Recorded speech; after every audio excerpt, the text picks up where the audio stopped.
친구들 안녕하세요. 오늘은 인공지능의 어떤 문제점이나 조심해야 될 점, 한계점 이런 것들에 대해서 간단하게 얘기 나눠보려고 합니다. 여러분 혹시 영화 아이로봇을 본 적 있나요?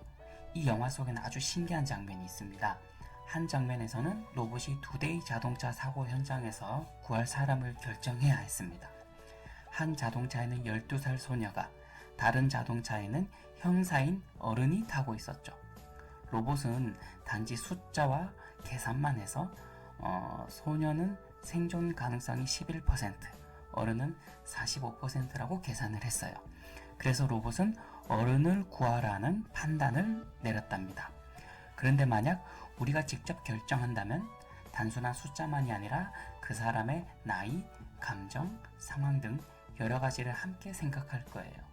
이처럼 영화는 로봇처럼 딱딱한 논리적 선택과 우리가 가진 따뜻한 감성적 선택이 어떻게 다를 수 있는지를 보여주고 있습니다. 여러분, 로봇은 어떻게 결정을 내릴까요? 로봇은 숫자와 확률, 즉 논리적 선택을 합니다. 예를 들어 위의 영화처럼 소녀와 어른 중에서 숫자만 따져서 결정한 거예요.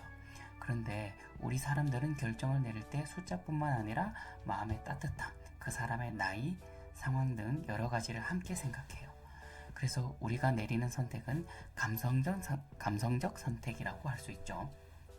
이런 차이 때문에 때로는 로봇이 내린 결정이 우리에게는 어색하거나 불공평하게 느껴질 수도 있어요.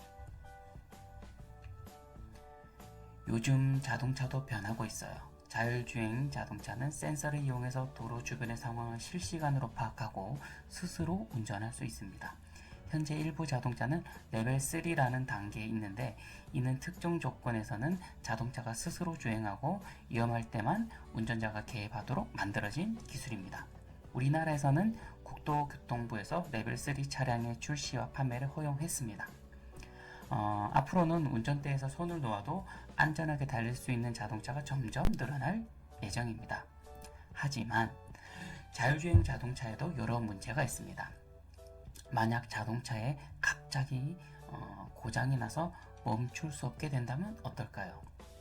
예를 들어서 앞에는 보행자가 있고 뒤에는 차에 탄 운전자가 있다면 자동차가 어느 쪽으로 가야 안전할까요? 이런 상황은 트롤리 딜레마라는 도덕적 고민으로 불리는데, 인공지능이 단순히 숫자나 확률만으로 결정하면 누군가에게 큰 피해가 갈 수 있죠. 그래서 자율주행 자동차에도 윤리적인 판단 기준이 필요하다는 문제를 우리는 모두 생각해 봐야 합니다. 인공지능 요리사, 미래에는 로봇이 주방에서도 활약할 수 있습니다.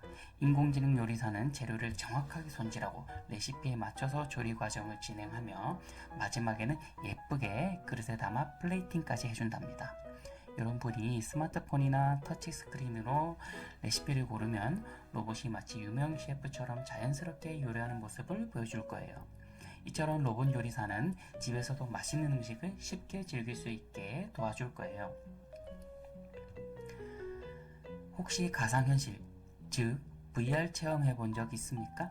미국의 한 회사는 카메라와 슈퍼컴퓨터를 사용해서 실제 세상을 3D 가상현실로 만들어내고 있어요. 먼저 카메라로 실제 환경을 찍고 인공지능이 그 영상을 분석해서 건물, 사람, 나무, 자동차 같은 것들을 자동으로 구분합니다. 그리고 이 정보를 바탕으로 3D 모델을 만들어내는데 이 과정을 렌더링이라고 합니다. 이 기술은 게임, VR, AR, 영화 등 다양한 분야에서 아주 큰 역할을 하고 있습니다. 인공지능은 우리 생활을 정말 편리하게 만들어주지만 문제가 있어요. 예를 들어서 인공지능은 복잡한 일을 빠르게 처리해줘서 많은 시간을 절약해주지만 때로는 숫자만 보고 결정해서 사람의 감정이나 도덕적인 부분을 놓칠 수 있습니다. 그래서 앞으로는 인공지능을 올바르게 사용하려면 윤리적 기준을 세워서 모두가 안전하고 행복하게 사용할 수 있도록 해야 합니다. 인공지능이 똑똑해지려면 많은 데이터를 학습해야 합니다. 그런데 만약 그 데이터 자체가 한쪽으로 치우친다면 인공지능이 편향된 판단을 내릴 수 있어요.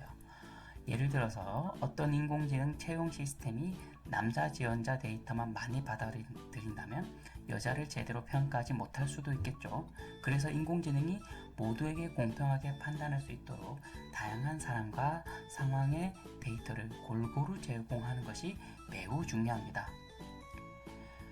앞으로 인공지능이 발전하면서 우리가 하는 일이 많이 달라질 거예요. 단순히 반복되는 일들은 로봇이 대신할 수 있지만 창의력, 소통, 감정을 나누는 일은 여전히 우리 사람이 해야 합니다. 그리고 인공지능이 새로운 기술을 만들어내면서 지금은 없던 새로운 직업도 생겨날 겁니다. 여러분도 미래에 인공지능과 함께 멋진 일을 할 수 있겠죠? 마지막으로 인공지능에는 우리가 꼭 주의해야 할 문제들도 있습니다. 예를 들어서 인공지능 스피커는 여러분의 음성 데이터를 사용해서 더 똑똑해지지만 때로는 이 데이터가 너무 많이 모이면 개인정보 침해 문제가 생길 수도 있고, 또 요즘 이슈가 되었었던 딥페이크라는 기술은 이 사람 얼굴이나 목소리를 다른 사람 것으로 바꿀 수 있는데 이것이 나쁜 목적으로 사용되면 또 큰 문제가 될 수 있습니다. 그래서 이런 기술들이 올바르게 사용되도록 규칙과 법을 만드는 것이 필요합니다. 오늘은 인공지능의 좋은 점도 있지만 그로 인해서 조금 조심해야 될 점들에 대해서도 같이 알아봤습니다. 다음 시간에 또 이어서 보도록 하겠습니다.